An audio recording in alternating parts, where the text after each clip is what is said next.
What is up, everyone? Welcome to the show, and we've got a great stuff for you today. We are going live to cover an X space around Algorand governance. We are going to look into this because this is what's replacing the old governance now that Algorand staking has been here for a long time, and I wish I had a little more time. I took a little time to get this going. The space is starting in about 4 minutes, so we're going to get to that. In fact, I just got to pull that up yet. Otherwise, hope everyone's doing well out there. Algorand doing pretty well up to in the 24 cents range last I looked. Lots going on there, and the market's doing pretty well right now, so that's really exciting. And yeah, let's see what we got going on here. I'm just waiting for this space to start. Should be pretty soon. In fact, I'm just going to pull it up here while we talk. Everyone's out doing their Sean Vogel in the chat saying Algo is a sleeping giant. Yes, indeed. Yes, indeed. And the space is being hosted by Adri Bellotti, who we've had on our channel before. Had a good little talk there. I thought that was pretty cool.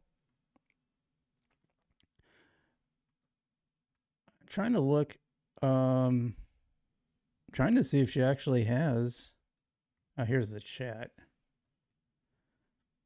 All right, I got it pulled up, so it will start in, well, probably about 3 minutes right now. While we are waiting for that, I'm really curious how this is going to work. By the way, we've got, before we look at some charts, we got some pretty interesting people who are going to be speaking on this space, including John Mazzoni, who goes under probably fishing under prob_fishing on Twitter.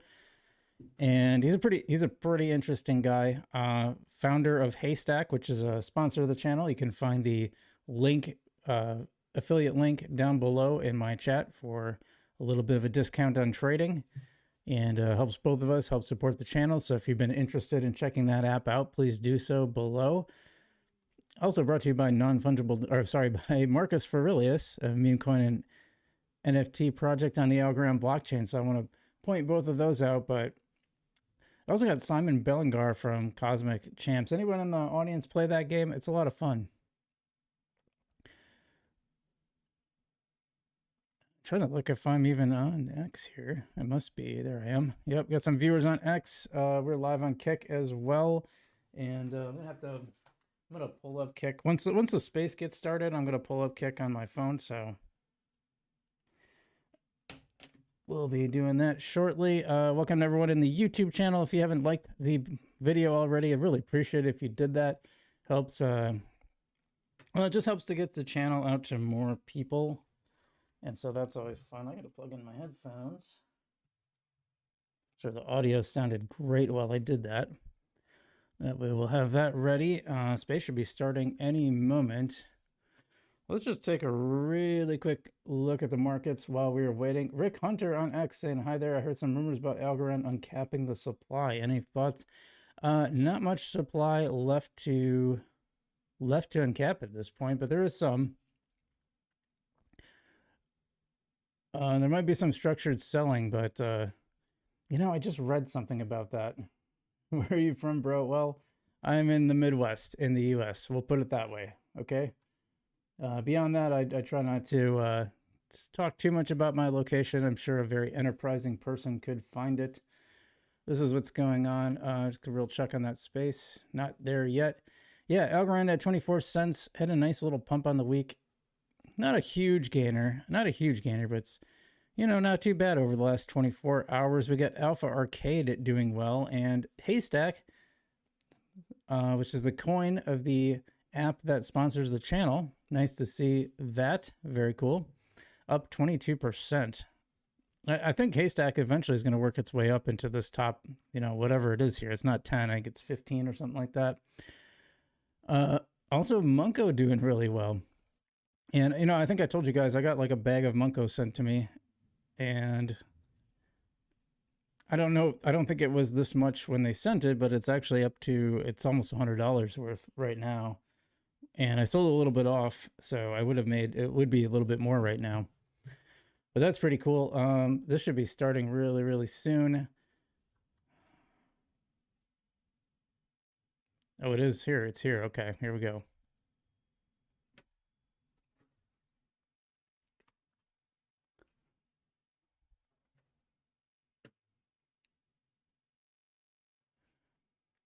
Not here.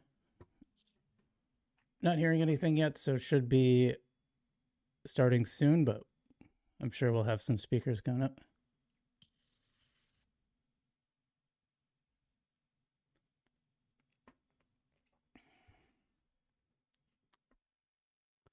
Very quiet so far. Haven't heard much, but I'm sure that it will be kicking off very Welcome shortly. everyone to Something about a video. That's pretty much.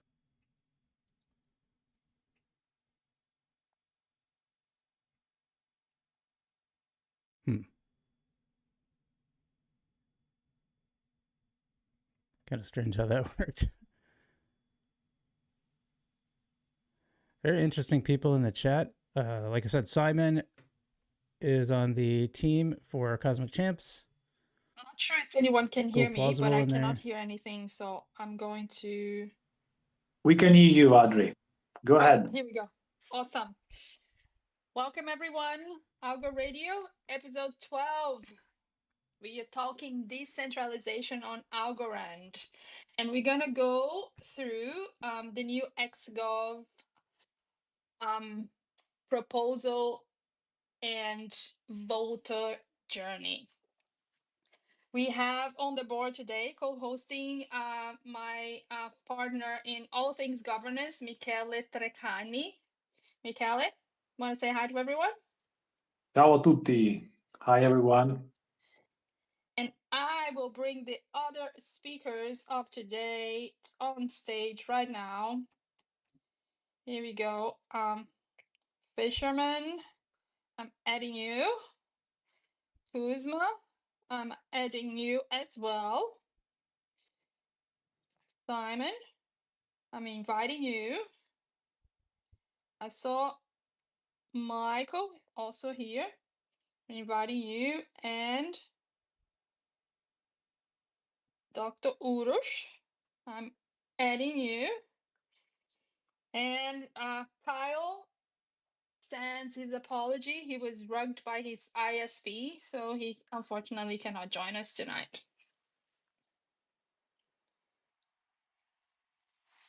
All right, let's kick this off. We have Turkanov here. We also have Cosimo Bassi here. Cosimo, do you want to say hello and introduce yourself, please? Hi everybody, I'm Cosimo. I help as a solution architect for the XGov overall architecture on-chain and off-chain. So happy to take either technical question over the architecture and the process. Thanks, Cosmo. He is the architect. From the council side, we have Simon Bellinger, our council chairman. Simon, do you want to say hi? Hey everybody, good to be here. Looking forward to this conversation.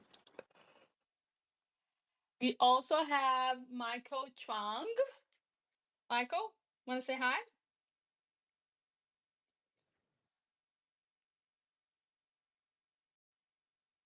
Okay, Michael is not on the speaker board at the moment. John Mizzoni, let's go over to you. I think everybody knows you.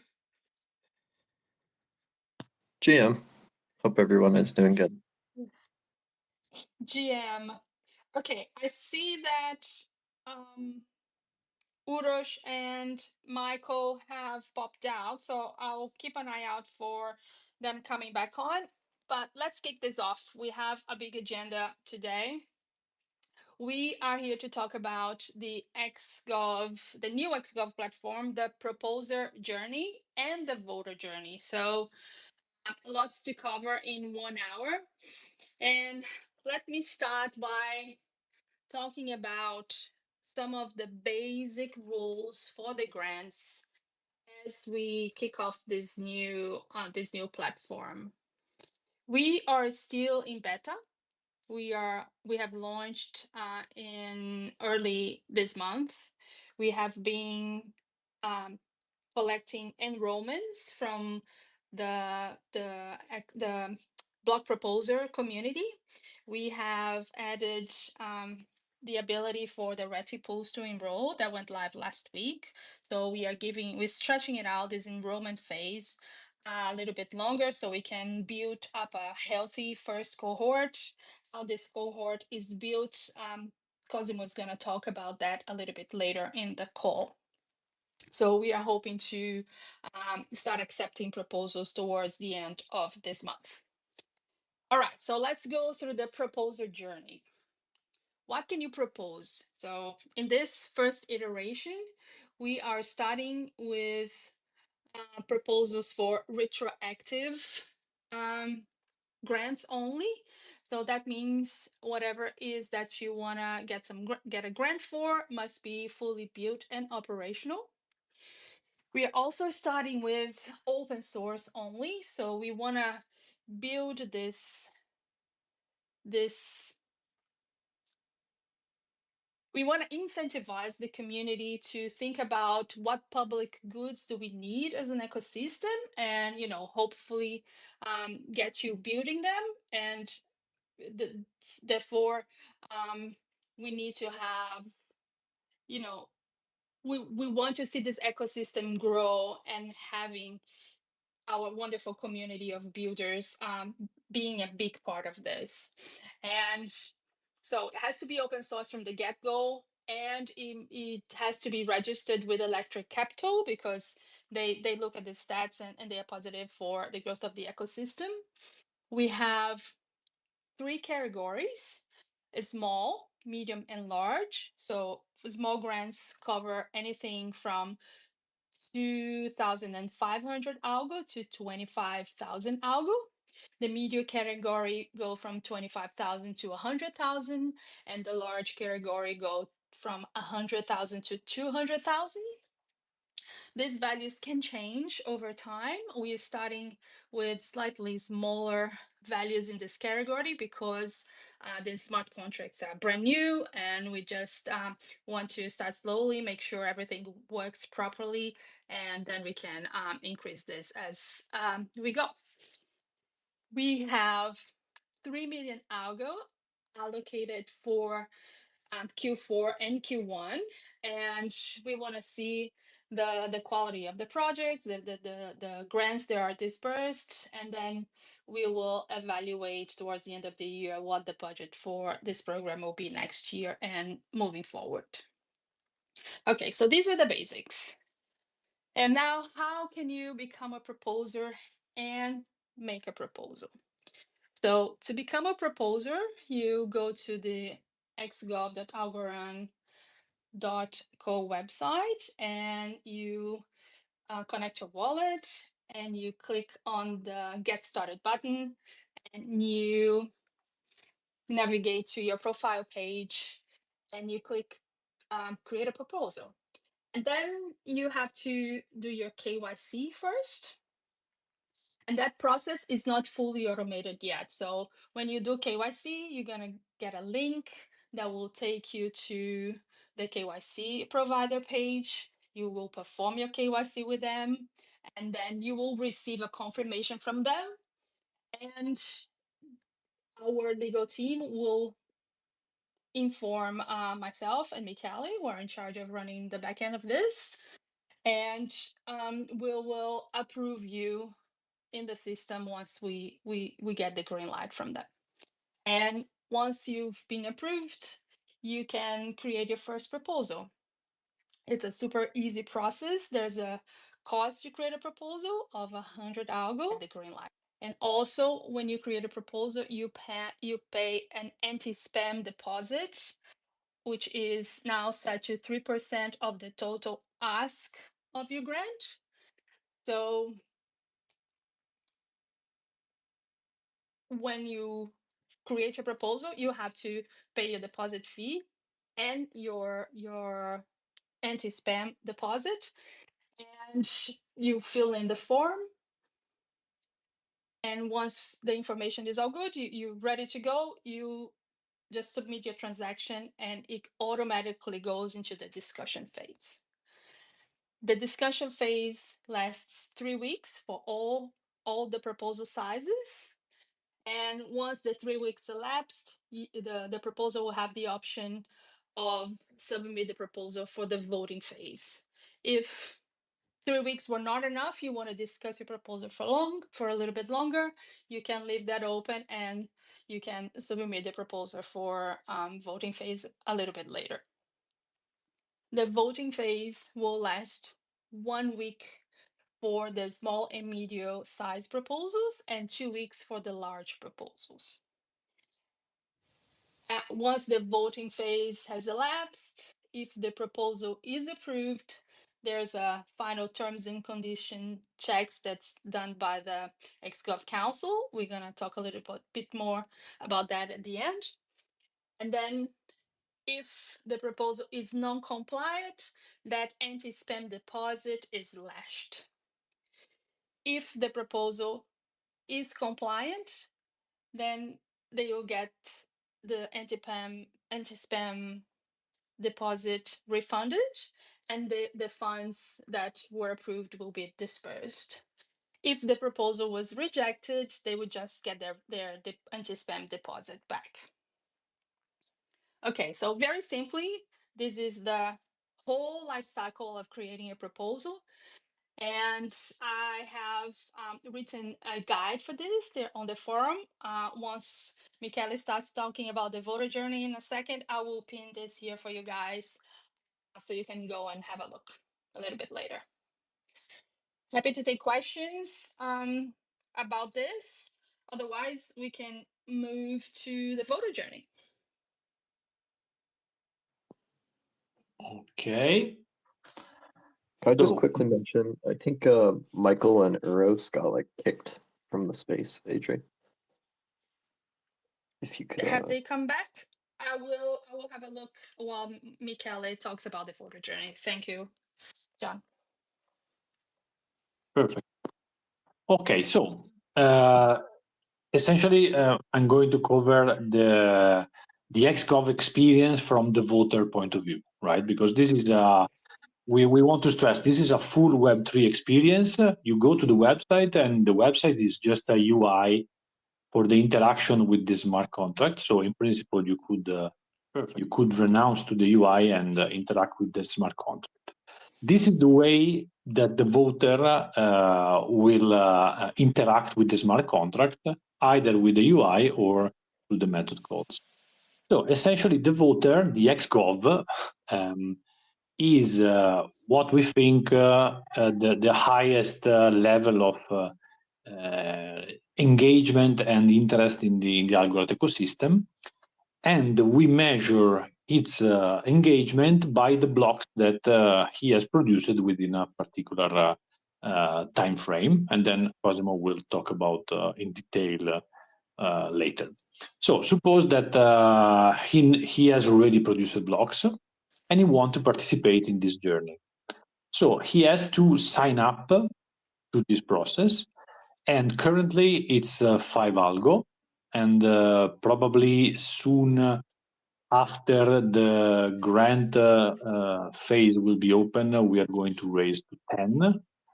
These algos are just needed for covering the operation. It's not a way to get funding because it's very minimal. And it's also like an anti-spam measure in order to have a minimum threshold of attention and commitment to this. So cannot spam with 10 or several hundreds of accounts just to be there. You have essentially several ways to participate in consensus, and this has consequences in how you interact with the XGov. So the easiest and the most, let's say, degen way is like solo staking. So you participate with your own account, you set up a node, and so you are in full control of everything. In this case, you sign up, you go to the web page, you sign up with your account, and you do all the process.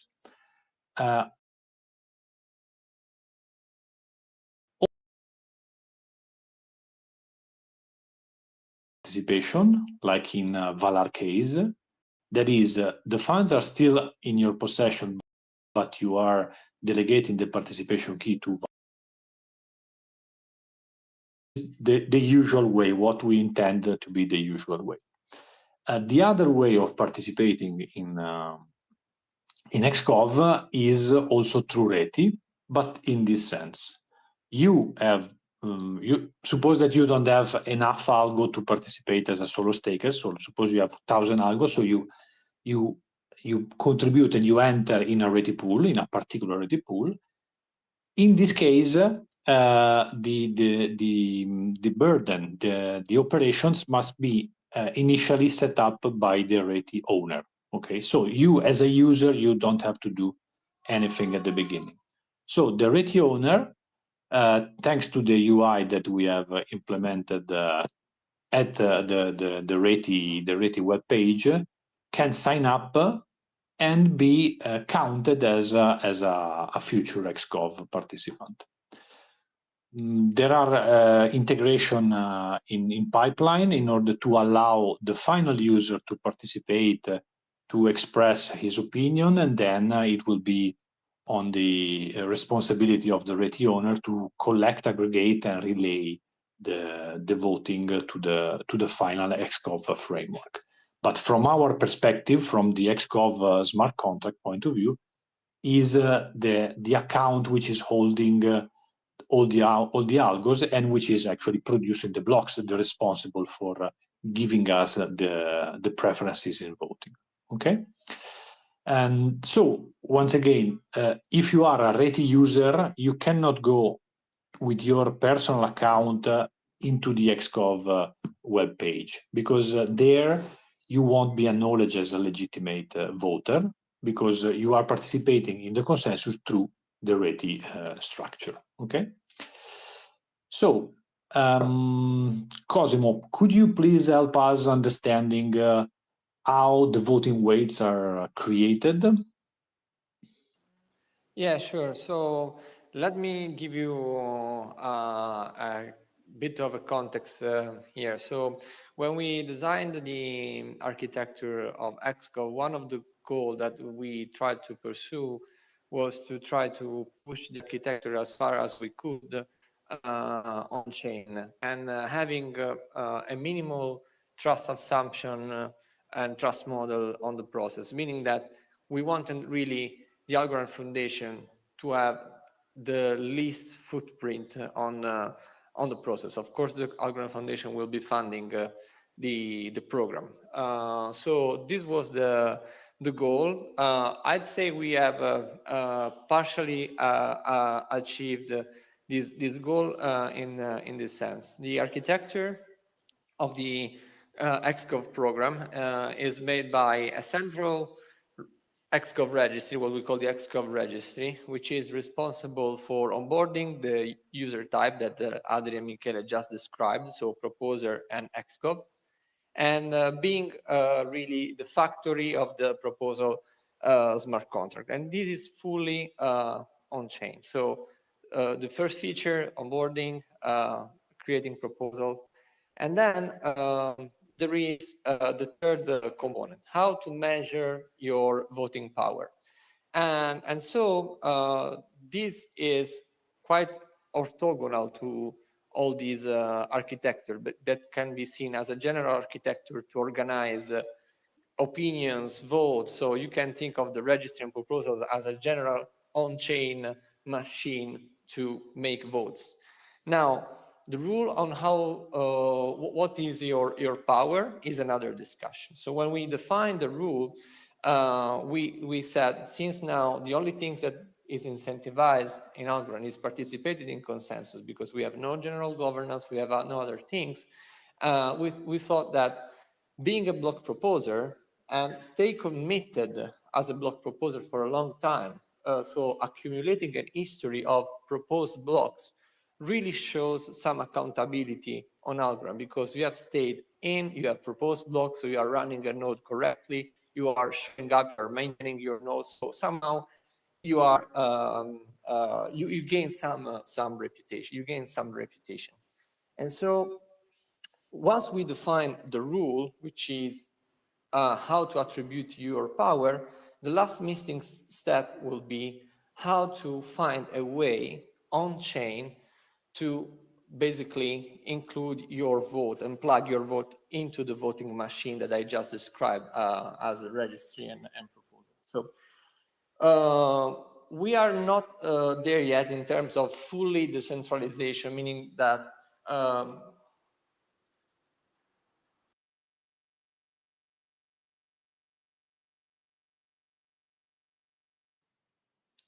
Oops, I think we have some problem. Pause for Cosimo, station identification. it seems that you are connecting. We cannot hear from you.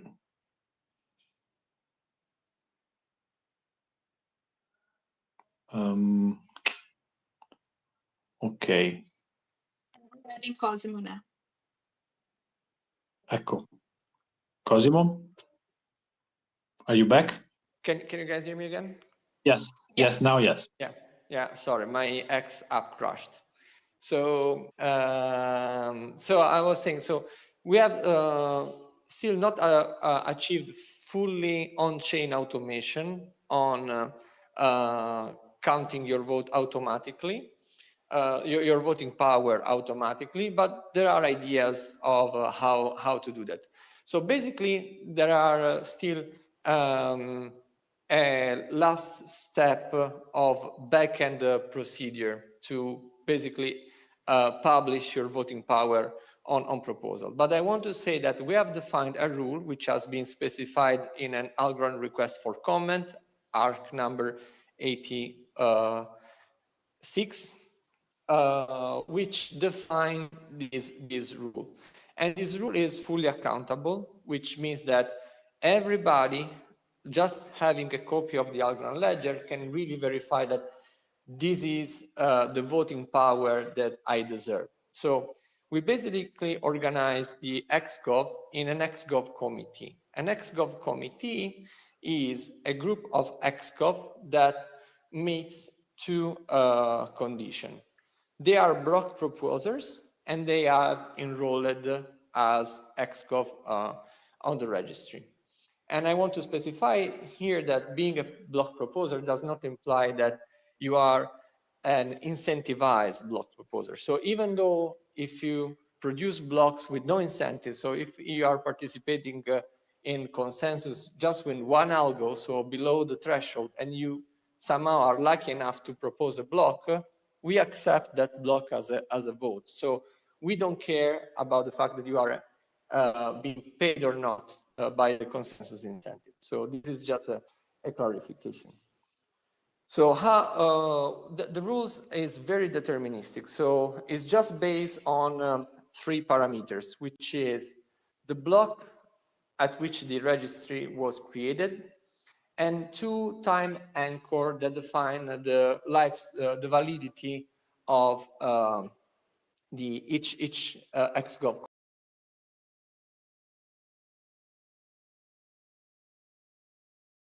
committee. So the XGov committee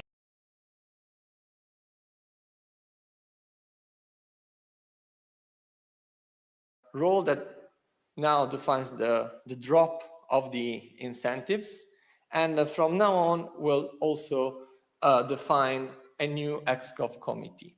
So every millionth block, there will be a decay of the consensus incentive and the re-election of an XGov committee. And the election proceeds as I don't know, the block 54 million, which will be the first block of the election. The history of block proposal is observed retroactively for 3 million block back.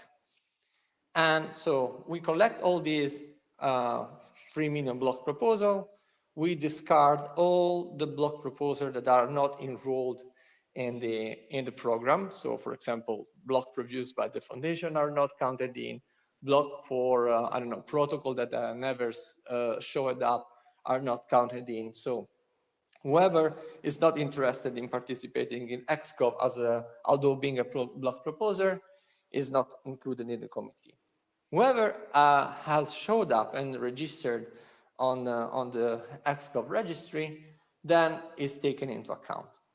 And so each block will equal 1 vote, and at the end of the day, your voting power will be a proxy of your historical position in consensus. So the more blocks you propose, the more voting power you have.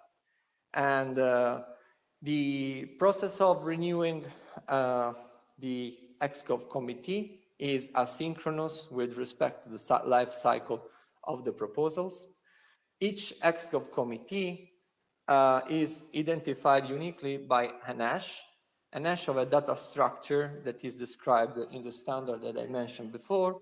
So if you guys want to build tools or verifiers that just verify what the selection is, you can do that, so you can prove the Algorand Foundation wrong if something happens. So I encourage you also to do your math and derive your own XCOV committee and actually verify that the hash that you obtain is the same that the Algorand Foundation declared.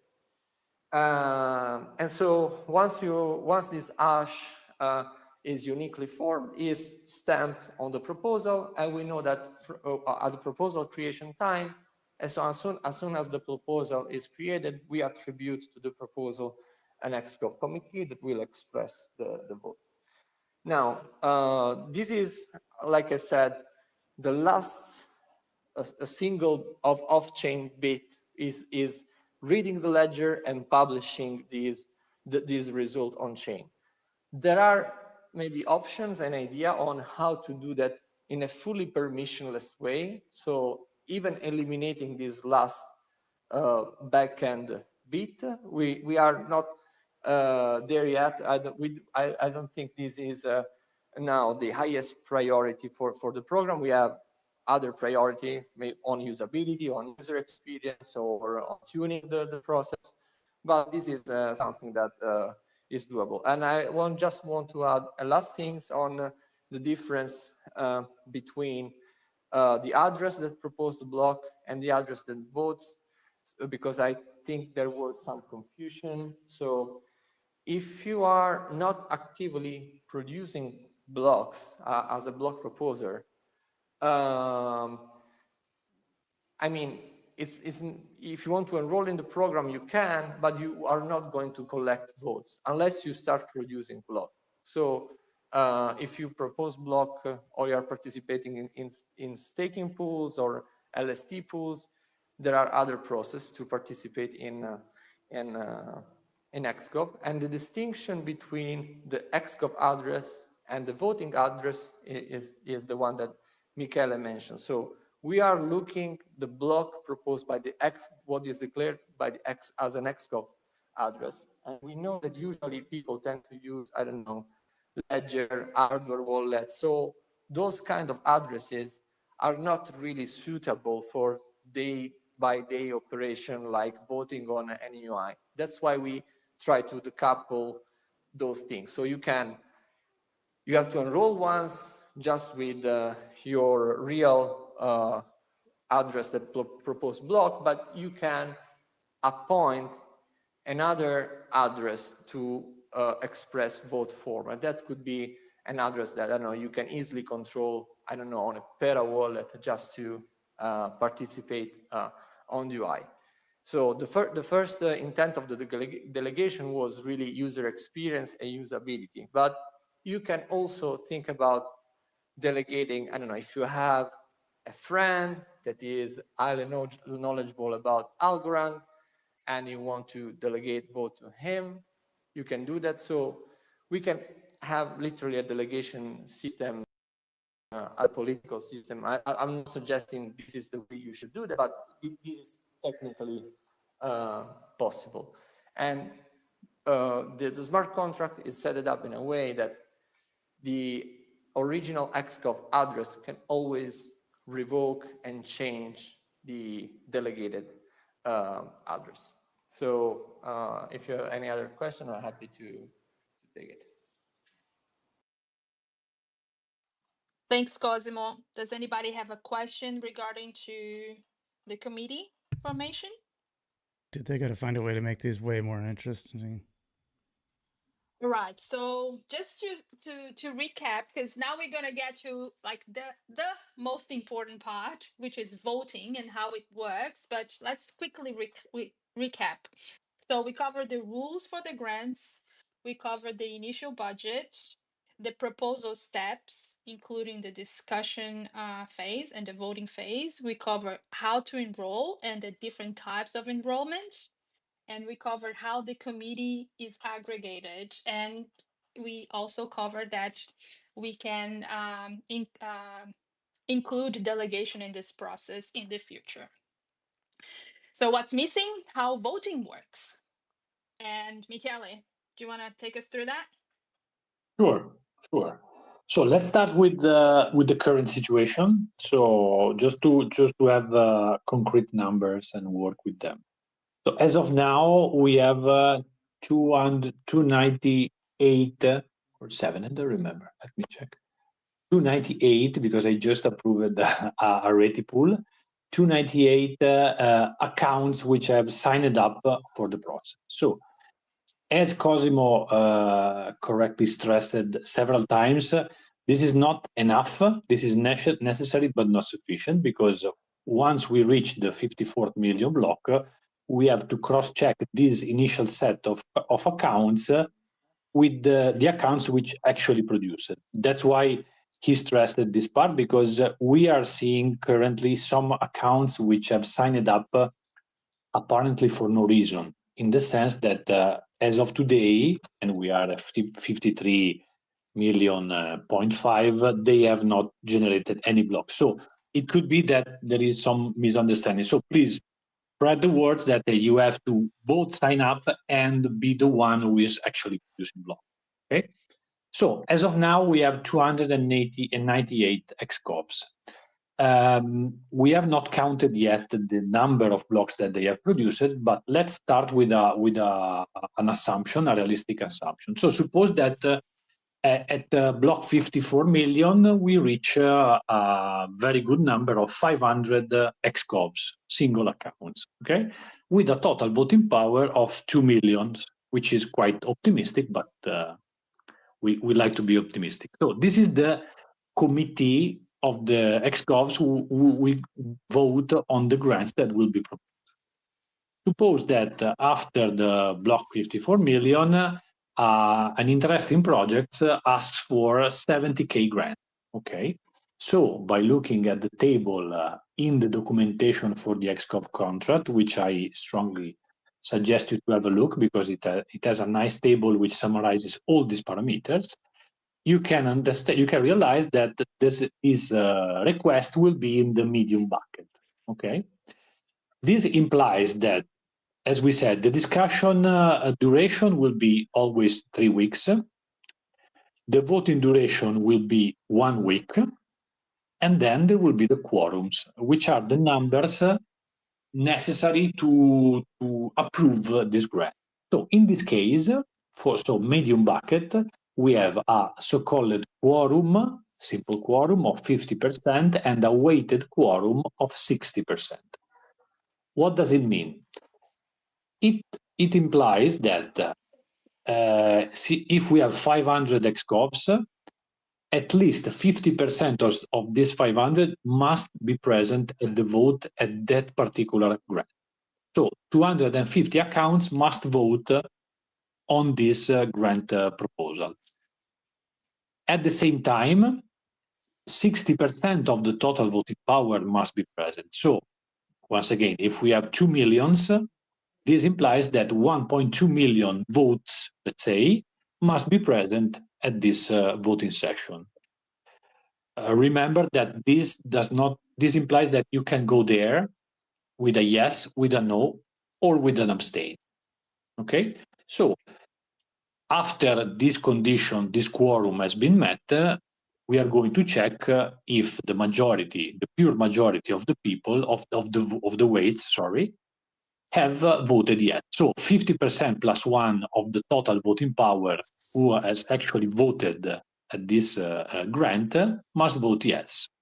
If all these three conditions are met, this grant will be approved, or better, it will pass to the next step. Okay, so this is essentially the voting mechanism. From an XGov point of view, you have this window in which you have to go there and vote. Let's say that we suggest that if you don't have a view, it's still better to participate and abstain. If you think that there's something fishy, maybe it's better to completely not participate to the vote. That's the potential understanding. What about okay? I would say on our side, I think we have described the majority of the topics. Any questions about the vote, the voting sessions? Okay. One thing, maybe it's useful. These votes are not spended, right? So you have, let's say, I don't know, 10,000 votes because you produce 10,000 blocks.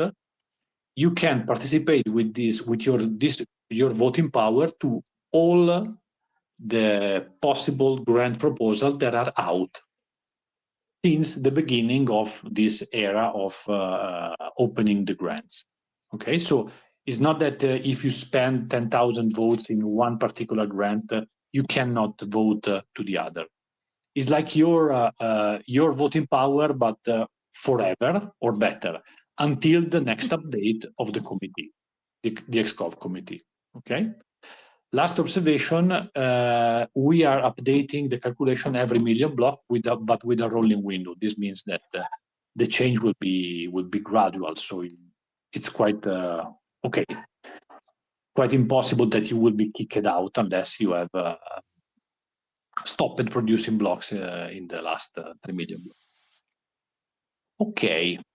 If you have questions on this, please. Anyone on the speaker board have questions? I don't see any raised hands at the moment from the community. Maybe I have another final observation. Sorry, Adri, because just came It's to all my right. mind.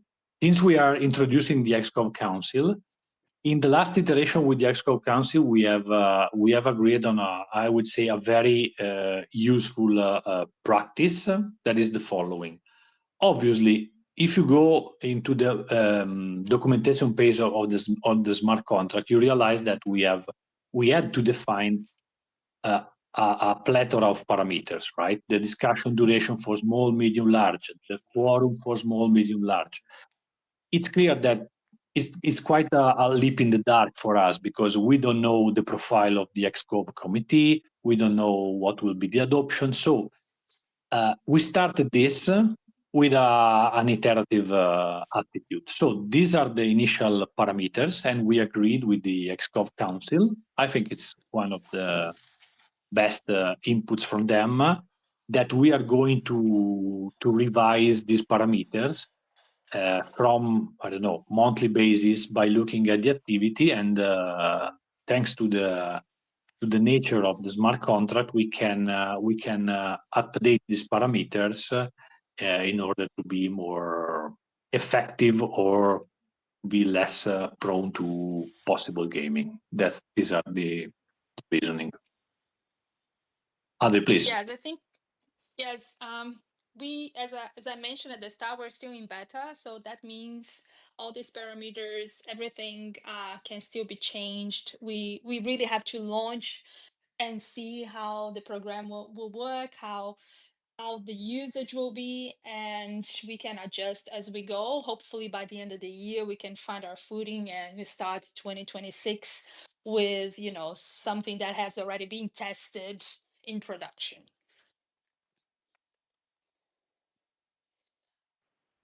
All right, so now we're gonna give the floor to our wonderful council members who are gonna tell us a a little bit about how they will approach the proposal review process, because their main role as we launch this is to make sure that the proposals are aligned with the terms and conditions. So once you voted for them, we can actually, and if they are approved, we can actually fund them. So who from the council would like to take the floor first?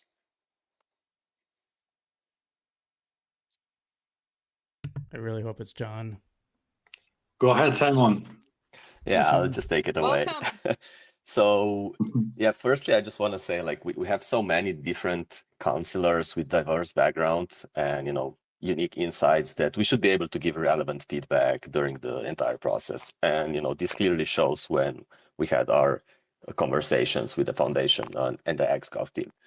So, yeah, just to clarify, because I think there is still one misconception going around about the council and its role. Like, we don't have like this immense, power. Our role in this entire exo process is fairly limited. However, we'll do our best to have like a meaningful impact. So onto the question that Adri asked. So how will we review the proposals? So our current plan, and this might change in the future, is depending on how many proposals we will have, we will be dealing with, because we don't expect too many, but you never know. So current plan is to form an opinion as a group and then give a joint statement / recap about each proposal. However, if any of the council members, wishes to engage in discussions, to argue certain topic, etc., they will, because we were voted in as individuals, and we can all represent our own opinion if we want to. So yeah, that would be like just a brief overview on how we'll be reviewing the proposals.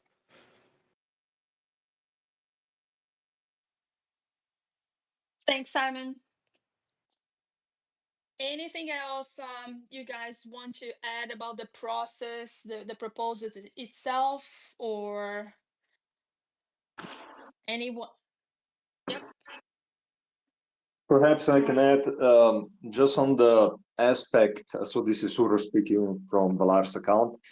On the aspect of the role of the council, which is at the end just determining whether a proposal that was already approved also meets the terms and conditions set forth by the Algorand Foundation. And if the council decides that it doesn't meet them, then we can block the proposal that already passed. And we were discussing it within the council just to minimize such happenings for anyone that wants to apply for the for a proposal to seek feedback from the council beforehand, so that the community doesn't waste time if a proposal is approved and in the end turns out that it doesn't meet the terms and conditions of the program. And we as a group, as Simon said, will try to publish our opinions on the proposals before the voting even begins. Okay, thanks. That's a very good point. So because if at that stage the proposal has been voted on, but then it's determined that it doesn't meet the terms and conditions, that's when the anti-spam deposit is slashed and the proposer does not get that back. That's the only time that happens. So it is good to, you can, if you are a proposer and if you're thinking about, you can discuss your proposal even before you create it on the XGov platform. You can go on the forum, you can create the discussion thread for your proposal ahead of time.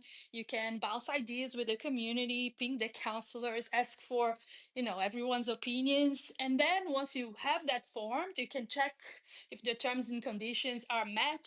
You can talk to everybody, to us, all about this. And then once you have gone through this pre-processing process, you can then create your proposal, like knowing that you will tick all the boxes. I think that would be a good way to approach this as we launch the program.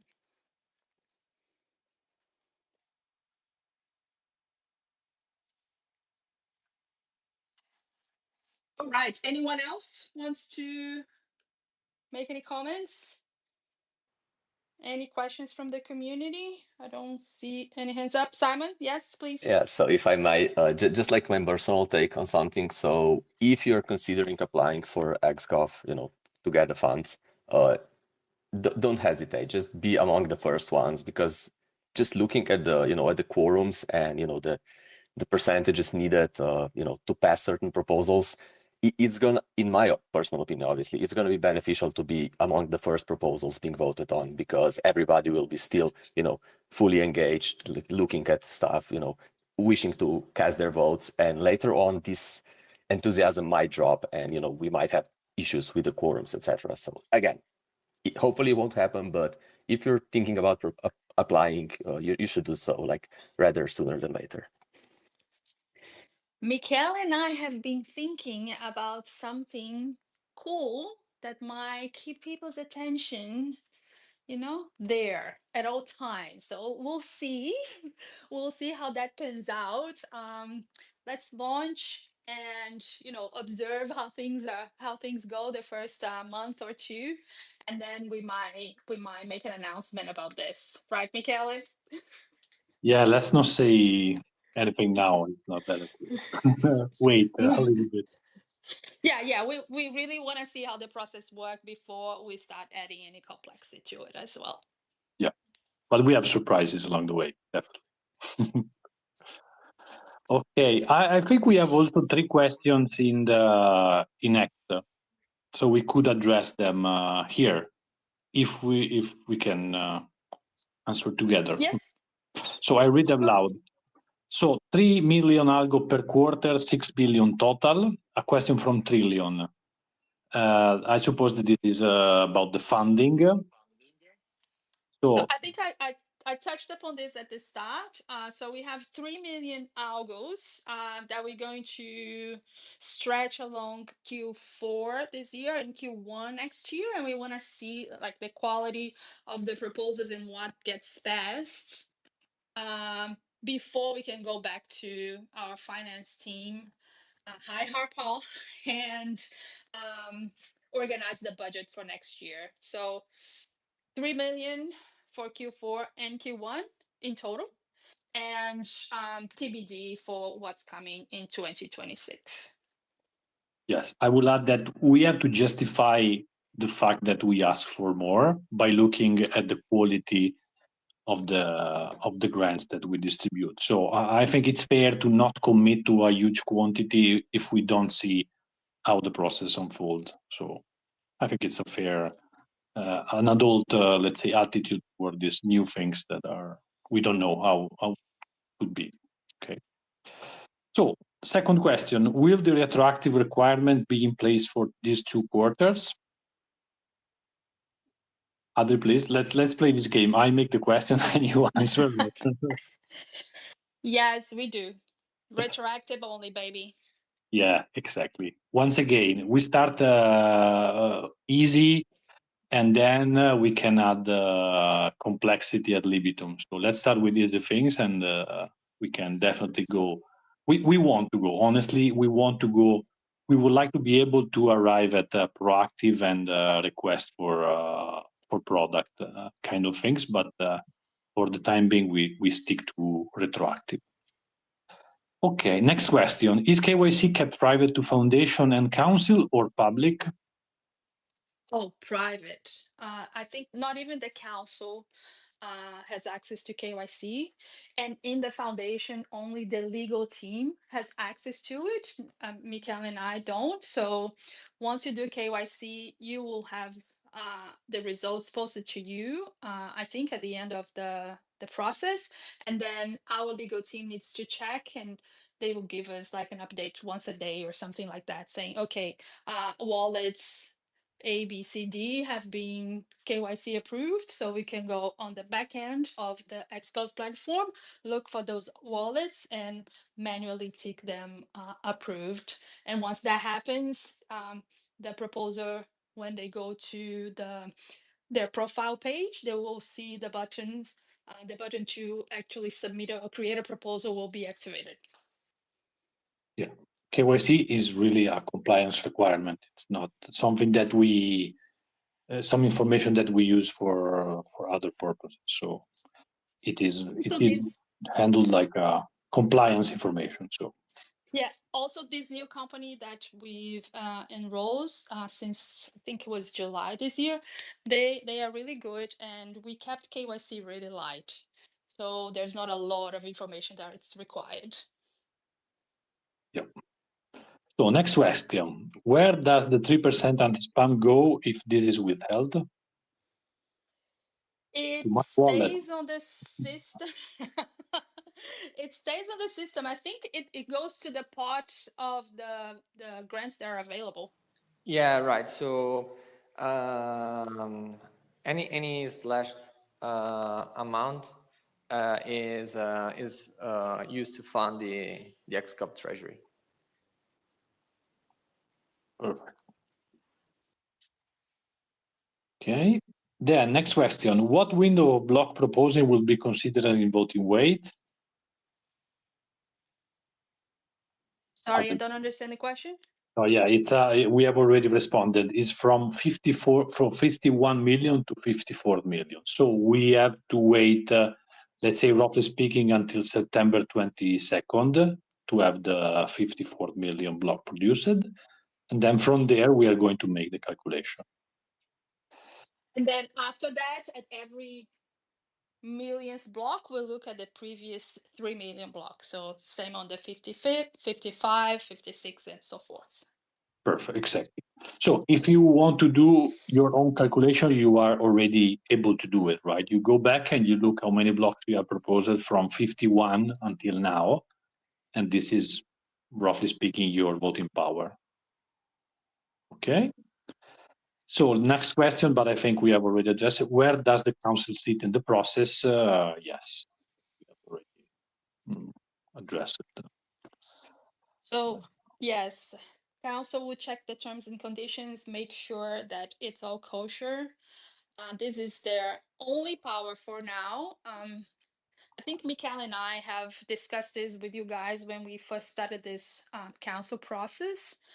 We want the role of the council to evolve, and we're gonna work with this first amazing council. I think the community did a great job voting this council in to see how, what else can they do in the future. So lots of conversations to come, but for now, just approving TNCs. And guiding the discussion before. Yes. Thank you, Cosimo. Yes. Okay. The questions are over on X. Is there anyone with curiosity, suggestions? John, maybe you asked a question before I started and I didn't understand properly. You want to reiterate your question? John Mizzoni, fisherman. I asked a question. No, I remember you talked before I started, but I don't remember. Oh. I was just saying Michael and Uros couldn't join. That was all. Yep. Okay. Yeah, I'm here now. Simon's hand's raised. Maybe he has a question. Simon, please. Oh no, that just X playing games. No hands raised. I didn't even see there was a hand raised. X has been really bad for me tonight. Okay. So I have a question. I'll ask this question to my colleagues and the council. What kind of proposals would you like to see put through? Anything in particular that you think that the ecosystem needs, that you would like to see built or maintained?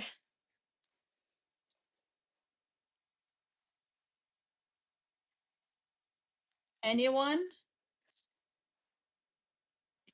I'll add just that I think seeing some public some SDKs or some libraries just to lower the friction for devs. I'm trying to work on some mobile related ones, but yeah, I think Larkin or Mark mentioned like in the roadmap, the unveiling of that they're gonna have some like RFPs or some directions, so that some people can build what they think the community or the dev community needs. But I'm waiting to hear about that. We'll see where it goes. Great one, Michael. Thank you. Yeah, I do think RFPs are required. They are in the roadmap. We will launch this. We will see how things, kick off, and then we're gonna put together a XGov improvements roadmap that we can share with everyone. So TBD. Oros, you were gonna say something just before Michael started? Yeah, so perhaps I personally am looking forward for applications that are not yet available also on other chains. So unique use cases, also broader beyond just financial applications, and for applications that build on existing products that are already available on Algorand. For example, in privacy, based on Algoplank and so forth. So to really propel the ecosystem further by building new things and building on top of existing parts. Excellent. I would love to see those as well. If I may, it's something that would be useful, as we said, for the XCOV. That is the ability to create on-chain and in a trustless way the cohort of XCOVs, which is essentially the list of the block producer in the past. Obviously, it is needed by the XCOV framework because we have built everything on top of it. But I think that it could be an interesting, let's say, starting point for other kind of products, like the airdrops. If you want to have airdrops, this is a very direct and trustless way to have a list of the most important accounts in the last 3 months. So from there, you could build other products. So I think it could be useful. Thanks, Michele. Simon, you have something? Yeah, so like me personally, I'm more basic. Like I will be supporting every project that applies that actually has users that are actively using whatever solution they provide. And the open source requirement is there just more for a safeguard, so that even if something weird happens, community can still pick up the project and keep it going. That's my take on this. Yeah, that's a great take. And on the open source as well, one thing that we didn't mention is that the whole XGov repo is open sourced. So you can, if you're dev, you can go have a look. You can contribute to it. There's on the forum at the governance and XGov user guides section. There's a post like that introduces XGov, and there's links to the repo, to the bug bounty, to the contribution rules. So please check it out. It's important that you guys run with it.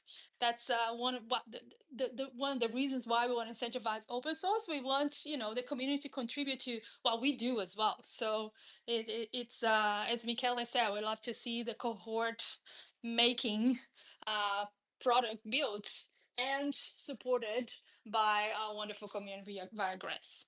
So please have a look. Right, Yeah. Michele? Yes, and as Simon said, the first you arrive there, the more chances it will be that you will get approved. And suppose that we have a high success, at some point the funds will be finished. So hurry up. Let's say. Well, then that will mean, like, if we approve a lot of really amazing products, it will be very easy to go to our finance team and ask for a good budget for 2026. Sure. Cosimo, please. Yeah, thanks. So from my side, I think so. This XCOV release has taken a bit long, but we are finally there. So I'm happy to see how it plays out. And I think at the end of the day, this is about being on the same ecosystem together, from foundation, from community, from XCOV Council, everybody building something for an infrastructure that we care about, in which every one of us has invested passion, time, energy, resources, and so I hope for the first time, since we have this retroactive and open source requirement for now, to see really kind of great public goods being funded in the ecosystem, and I really look forward to see the creativity unleashed, and I hope the engagement stays high. So this is also a social experiment, of course, because we are building in the open, the infrastructure is open,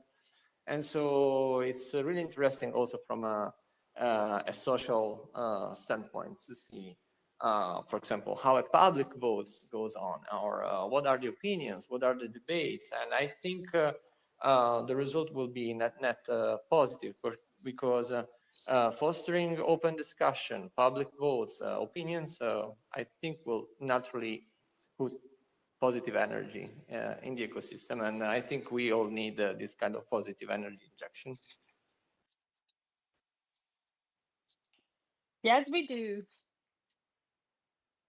All right. I think we are at time. Thank you all so much for joining. Thank you to all our speakers and all the community members who are here with us live today. We keep an eye out for the 54th million block. Oh, sorry. Yes. And because when that happens, like either on the day or the day after, the proposals will be open. So that is the day for us.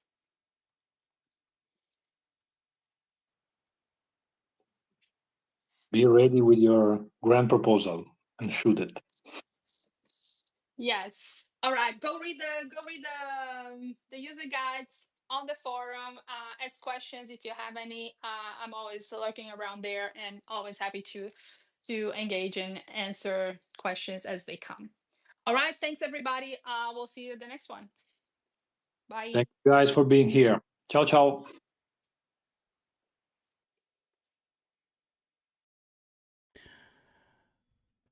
Okay, that was really interesting and also like really damn boring. They got to find a way to make these far more interesting. You know, it's like there's some really good information in there, and they just drone on. They got to learn. This is why you know, I'm really careful about who I have on, because I want people that are going to come on that are actually very, very interesting. Now is the time, if any. Yeah, I totally agree. Bye. And yeah, we had some interesting comments in the chat. Blue Green and I were talking about Chainlink and why Algorand is fenced out on folks, and whether that's because it's not integrated with Chainlink. And I think that's probably very likely. I think that's probably very likely because everything else is in that Chainlink ecosystem, which, by the way, here's one of the things I like about Chainlink. They actually have revenue. They actually have revenue coming in, and I think that's awesome. I think that's great. The reason these spaces are like this is because devs are not content creators and they're not communicators necessarily. So John Allen Woods was like a really special beast because he was both. He could you know, he could discuss things. He was very engaging, very charismatic, I would say. I think that's fair to say. And also like a genius on the tech side. I mean, you know, my girlfriend dinged me a little bit for saying saying that I was, qualified to mop the floors at Harvard, barely. She's like, listen, you're like Wharton adjacent. I thought that was really nice of her to say. But I'll tell you what, I am a dribbling buffoon compared to John Allen Woods. This guy's literally a genius. And his loss at Algorand is big. It was a big loss. That looked like, I'm pretty sure this is John tweeting from the Trillion account, because that's his new, I didn't know if it's Trillion or Trillions. I guess it's Trillion. He was following me. That makes me think that he's in control of the Trillion account. I got to have him on again. I really do want to have John on. And I would love to talk about Trillion. It's a privacy chain. I don't know a whole ton about it. I know it's a privacy chain, and I know that's something that Jaws is very big on. He was a big Monero fan. He talked about Monero a lot. And so now he's joined Trillion, and he's kind of working his way down the chain. Have you noticed that? He started at Ethereum, like, the number 2 market cap coin. Then he was with Charles Hoskinson at Cardano for a while, then Algorand, and now Trillion. I don't even know what. Let's find out. Let's find out, because I'm really curious where Trillion is at. By the way, Bitcoin over 114, almost 114 and a half. Looks like we are past that support level and heading up. The 112 support level is a really important point. Well, let's see Trillion here. Is that it? But I thought it has that little green logo. Is that it? Well, the price isn't even tracked. Okay, yeah, I don't even know how to find it. I don't even know how to find it. I'm assuming they're using that logo. So that's pretty cool. I like that he's in there asking questions. I thought he had some really good questions. Going back to Chainlink a little bit, and then we're gonna do a little breakdown on what we heard. We'll do that in just a second, but Green Blue mentions revenue sharing. So what I like that they're doing is they're taking, first off, here's what's great about Chainlink, and I think this is super smart, and this kind of speaks to what Silvio Macaulay was talking about when he introduced Fiat Chain, is that a lot of these companies, they want to deal with the blockchain. They want some kind of intermediary layer, and Chainlink offers non-blockchain services to companies. But now they're taking that and putting it on the chain. That's great. That's wonderful. I think that's such a great idea. And because you have this revenue coming in, and then you're putting it back on chain so that users benefit from that. I think that's really smart. The Chainlink Reserve is what I'm speaking about. Claudia Vice says, doesn't Algorand generate revenue? Yeah, very little. Now, I don't know what it is now. The last time I spoke with John Allen Woods, we talked about it, and he said that it's about $2 million a year, which sounds like a lot, but that's not even that's a small dent in in the burn rate that Algorand goes through every year. So it definitely needed to increase, and they've mentioned that before. So it's interesting because it seems like Chainlink is operating like an actual company, which I think is really smart. I think that's a really great way to do it. Algorand is kind of operating like a nonprofit that's less concerned about revenue, and I would like to see them think about that a little more. Interesting. Like, so that's, by the way, revenue, that's fee revenue. And then I don't know what happens. I wonder how much that's changed now. Because that was in the old days when they were still staking and stuff. And I don't know what I don't think they ever took that money, if I recall. I don't think they took the money that they were earning from staking, but they were getting fees. So it's about $2 million in fees. And I don't know whatever other revenue sources they have, because I don't think they've been offering themselves as a service necessarily, which is what Chainlink is doing. And I think that's a really good idea. So Scaramucci also looks pained to have had to move on as well. Yeah, Scaramucci has been an interesting one. He's not really talking about Algorand as much as he was. He was big, hardcore into Algorand. Hardcore. And I actually tried, I was talking with this team about setting up an interview at Decipher in 2022. I don't know if you guys, people in the chat were around for that back then. Some of you probably were when I went to Dubai. I'll tell you, for a while, thanks. One of my Decipher videos was like pretty much the top Algorand video for a little while, and that really boosted me. I think I had like 700 some subscribers when I went there. No, hold on a second. No. Let me think about that.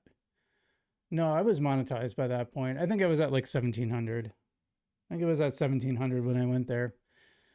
So it's crazy that we got to 6,200. By the way, thanks for everyone who has subscribed so far. If you haven't already, I'd really appreciate you hitting the subscribe button. As I always say, you don't have to smash it. You can just press it gently, and it works just fine that way too. And also, if you hit the like button, I really appreciate that. That helps share the video and get it out to more people, both during the live and afterwards. So if you haven't already hit that like button, I appreciate that very much. So I don't know. What do you guys think about this space, by the way? I thought there was good information. It was just like, I think they could have put it all out there in maybe about, probably about 20 minutes if they just kind of stuck to the facts and maybe fill in the details afterwards. Because you just get like, you can't have one person just drone on like that. That's the main issue, is people just lose. They just lose interest unless you have to make it interesting for people. Some of it's just like varying your voice. I learned you learn this by editing your own video, your own YouTube videos, because you see yourself and you're like, oh my God, I am so monotone. I realized how unbelievably monotone I was. And so I fixed it. I fixed it. Have private meetings before public meetings. Well, here's what someone else said. Here's what Dishwasher said. So this is a lot of info that probably could have been shared as a YouTube video before the X Space so people can get into the topics. By the way, I'd be happy to make a video like this for them. I've been making videos for them. I have not heard from the foundation for a couple weeks now. I assume they're very busy, but I don't know. Even just a quick email saying, hey, we got a lot going on, we'll get back to you, would have been nice. But I'll just leave it at that. Like I said, I know they have a lot going on, so that's fine. But it's a little like, they mentioned that they wanted to extend the contract for making videos for them, and then I haven't heard anything since then. I even mentioned like maybe making some videos around Algorand to help with that. I think that would be a good use of our contract, and nothing yet. So let's go through some of this stuff. All right, so it's out, and they stretched the enrollment phase because they didn't have as many as they hoped. It sounded like, what were they saying? They were saying like 298 accounts have signed up. Well, I didn't even know sign up was open yet, so I think they got to do more on this. This is another thing I could probably do for them. I didn't know what it meant that they needed to be registered with Electric Capital. This is proposers we're talking about. I did not know what that meant. I haven't heard of that before. Open source only. I guess that's a good idea. And they have small and medium and large categories. So 2,000 to 25,000 algo. That's the small category. 25,000 to 100,000 is kind of the mid range, and then 100 to 200,000 is the high range, which, by the way, that's still not a lot of money. Right now, that's what? Let me think. About a fourth, a little bit more than a fourth. So that's probably about $60,000. So it's not like a huge, I mean, yeah, 60,000 is a lot of money just personally, but for a company, like, that's pretty small. Come proposer. They kind of went through the process of becoming a proposer. It sounds pretty much like how regular governance worked to propose, except you have to go through KYC, which is interesting. Pay deposit fee. There's an anti-spam. I thought the anti-spam thing was very interesting. So they're really working hard here. I'm going to move this again. There we go. In fact, we could stretch that out a bit there. I think we had, by the way, I think we had more viewers on our live stream on X than they did in the space, but it's kind of funny. Cloudy Vibes, which point were you? So there's a delay. There's always a delay when I get my comments, because there's delay when the video gets to you. So which point were you talking about specifically? Anyway, I thought this anti-spam deposit issue was very, very interesting. So basically you and I forgot, I missed how much it was, but you have to put, it was a certain percentage of the ask. I thought they said like 2%, but I might be wrong. I don't remember it exactly. But you pay this deposit fee as an anti-spam deposit. And if you're just spamming and you don't get, if you don't get approved and you don't get enough people even participating in the first place, the spam deposit is slashed, which is great for us holders, right? Because fewer Algorand in circulation. You know, actually, that's one thing that would be really interesting to look at, by the way. Like, we know that like Algorand has been slashed by various mechanisms. So we always talk about 10 billion, but clearly that number is less now, right? Because we've had stuff slashed. So, you know, how much is actually, what is like the actual total supply? Because it would be 10 billion minus whatever's been slashed. That would be the total actual supply versus like the theoretical supply, which is no longer the true max supply, right? It'd be interesting to say. Green Blue says, I'm staying off X due to incredibly sad, infuriating videos in the last couple of days. Yeah, and I'm thinking about, I might end our live stream today by talking about that, only because now there's some crypto projects being made around that. I'm very upset about that. And, you know, nothing to do with Charlie Kirk's politics. Like, I would be equally upset if it were Hassan Piker, who I can't stand, or Candace Owens, who I also can't stand. Like, I find them fascinating from an anthropological perspective, but I think they're both batshit insane. So, but I would be very upset if either one of them were murdered for speaking. Like, I just think people should be able to speak, but we'll get to that later. Yeah, I've actually saw the video. I believe it or not, and I'll probably bring this up later, I actually had a little bit of an insight. I learned that he died probably about 3 minutes before it was posted. So I had a little bit of a scoop, but like it's not really my wheelhouse. But very upsetting, very upsetting. So let's see, the more blocks, they mentioned that the more blocks you propose, the more voting power you get. And I don't know if that was, it's kind of, I was kind of thinking how that might work for ready pools. I assume they just make a share, however much your pool is proposing, multiplied by the percentage of that your pool is particular. Oh, I was talking about the foundation getting back to you. Okay, cool. Yeah, I don't have a lot of YouTubers talking about algo. They should have a good communication with you, and they did. I don't know what's going on. They reached out to ask if I wanted to extend the contract, and you know, I've been really open with you guys. Like, for the longest time, you know, I didn't have any financial relationship with the foundation, and now I'm making videos on a contract that goes on their channel. So very clear it's not on my channel. And I will say they've never like said, hey, don't say that on your videos. They've never, not a word. I've never gotten a word about don't say this, don't say that. And I think I've been covering it just the same as I normally would. But I did have some concerns about that, but I'm like, well, you know, I'm just going to treat it as extra money. I'm going to keep saying what I say. And if it goes away, it goes away, which I don't know if it's gone away or not, but I always want to be like super transparent with you guys. Cause I don't want to hide that. I don't, you know, I take your trust. Your trust is far more valuable. It'll be far more valuable than some dollars. And, so that's the only one that I've done some work for. I've done some contracting, and I just want to be upfront with you guys about that. So the other fellow, and he was on my channel when Adri was on too. They had 298 counts signed up so far, and saying that's not enough. It's necessary, but not sufficient. I didn't really quite understand what that meant, other than they just need more. And I didn't understand what they were talking about with the 50 millionth block needing to be double checked. I probably should have asked about a little more about that, because I didn't really understand what that meant exactly.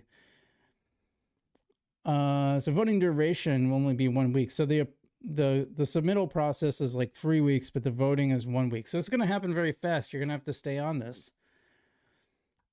and you need 50% to vote for it to even count. So you can't have like 10 people do it. I think that's really smart. And then 60% of the total vote must be present. Green Blue says, if you start hyping XRP, I'm out. All right, here's what I think. I think, I've done very well with XRP. I bought it at 50 cents and I'm up like 5 or 6x. But I'm not really here to hype anything. I do think, and I'm not necessarily the biggest fan of XRP from a technical standpoint. Same thing with Solana. I hate Solana. I mean, I hate the way I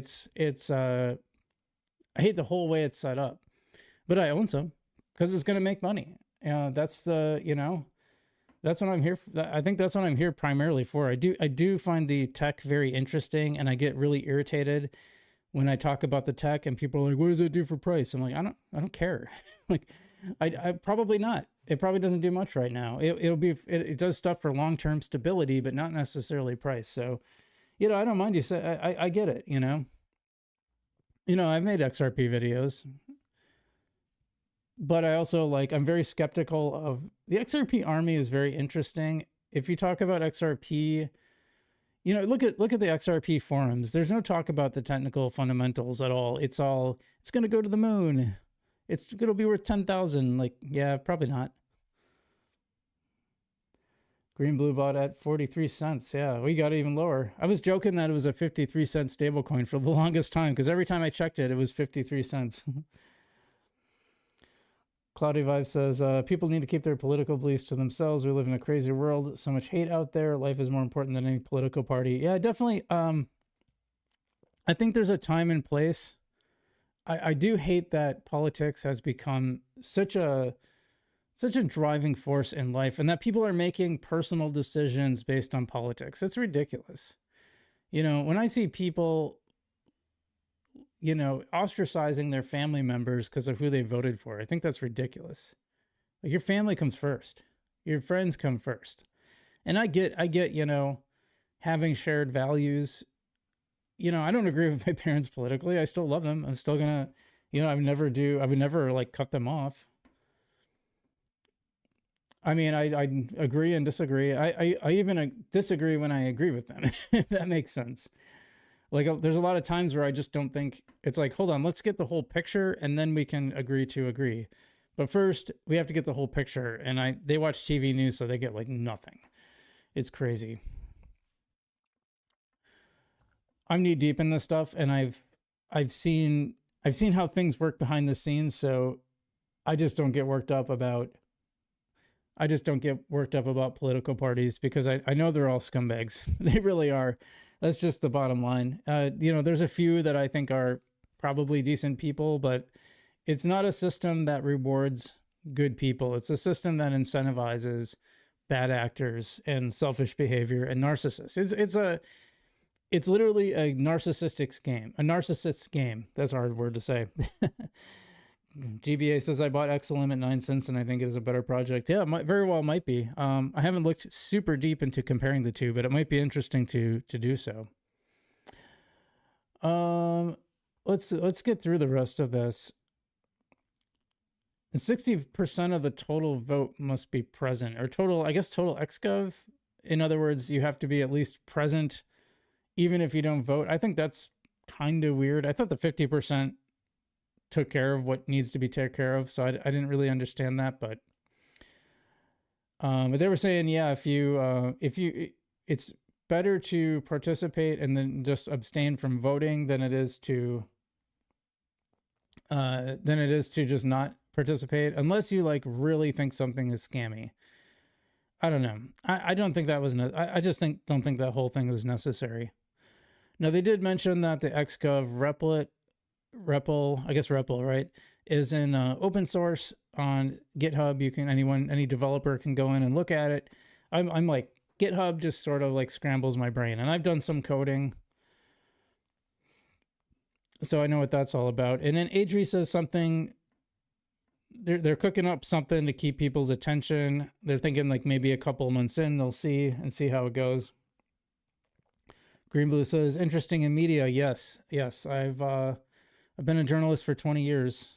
And so I try to take that objectivity to crypto and think from first principles and not necessarily just parrot what I'm hearing, but try to, people get frustrated with me because I'm like trying to really understand this stuff. And I might come to the same conclusions, but then sometimes I don't. I did the year-long DeFi experiment so that I could prove a suspicion. And my suspicion was that if you, depending on the coin, you might lose more than you gain, even with super high APYs, which, you know what? That turned out to be true, by the way.